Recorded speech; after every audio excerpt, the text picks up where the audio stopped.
Very good. Uh, Ronald, I didn't ask you which platform were you on. So we're actually using Shopify as well, Okay. but we also just before COVID launched on Amazon, which actually has been very successful for us. So we're selling right now on both e-commerce platforms, and then we have several direct, I guess B2B plays. Right now, we've developed an office coffee channel and using distribution in a vertical with large buying groups like the food buys of the world.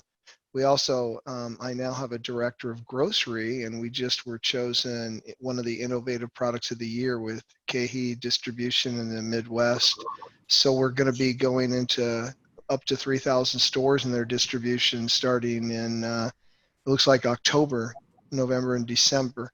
We just also were blessed to land a contract with a company, Bed Bath and Beyond. So we're going to be on their e-commerce platform, and Cost Plus World Market's bringing us in November to 300 stores. So we're gaining a lot of grocery growth right now as we pivoted out of office coffee since nobody's going to work anymore.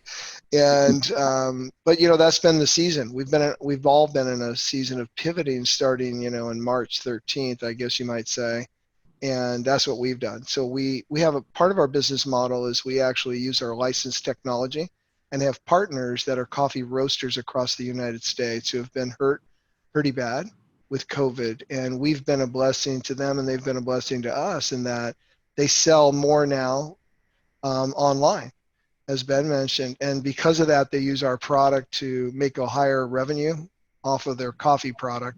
So they'll take a $15 pound of coffee and turn it into $60 at $2 per pack for 32 packages.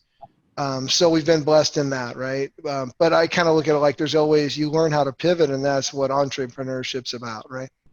And that's what we've been doing. So that's kind of an overview of what's going on at Steve. Very nice. Excellent. Uh, so, Ronald, tell me something about the numbers. I mean, pre-COVID and post-COVID, how is the business doing for you? Is the e-commerce increasing? By what percentage? The e-commerce is growing, but also now what we saw was, had we focused on grocery in October, November of last year versus going into offices where all the coffee's free, which makes sense, right? Because if it's free, the employees are drinking it like crazy and the company's subsidizing it. We would have been positioned in grocery better than we are now. But now we're getting into grocery at the end of this year, whereas we should have been there at the end of last year. But you learn, you look at the numbers and go, wait, office coffee, I mean, billions of dollars goes into free coffee for employees, especially in Silicon Valley, and look at the large centers, New York and San Francisco, Los Angeles. But our numbers are about 35% up right now in e-commerce, and then we're about 30. I'd say we're in our office in the division where we use roasters, where we package for them. We're 300% year to year over last year. So even in COVID, we've been blessed because we have a contactless coffee. So our coffee is fully compostable. It's guilt free, and when you open the package, nobody's touched the coffee because it was all sealed and ground. So more people, more hospitals want our product because it's safe and reduces contact. So now as offices are coming back, they want our product. And we've been written up in thousands of articles over the last year, and specifically with COVID, about having a contactless coffee. So we're doing really well. We continue to raise money like everybody else to expand and grow.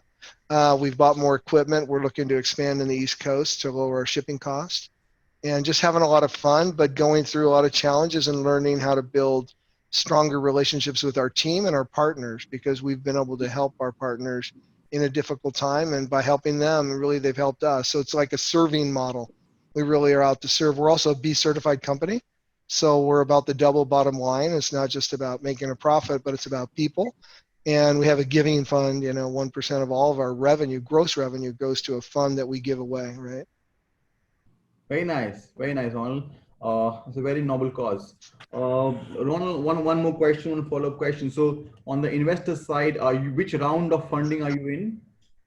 So right now we finished our seed round, and we're going to do a bridge round before we do our A round. We expect to do the A round in the first quarter or second quarter of 2021, but we're out doing a bridge right now of $1 million, knowing that we need that to create additional runway. And I don't think we would have needed the bridge if we didn't have COVID, because our revenue numbers would have been already put us in a place to do our actual A round. We would have had the run rate that we wanted, but we know to get the run rate, we need to do the bridge because we need more capital into the grocery space since it's very expensive So you did the to bridge, shelf product. you did the bridge, and that's why you have a bridge behind you. I know, isn't that hilarious? I didn't even plan that. I mean, I can switch the background right now and we could, like go to the Aurealis Borealis, right? You know what I mean? Or Vietnam or anywhere else we want to go. But no, it's serious. We're actually, and we've been chosen right now. We're in a competition with two other companies. We were chosen as one of the three. So we'll be presenting this month. Actually, September, we'll be presenting to raise that additional $1 million. So. Excellent. Very good. So thank you so much.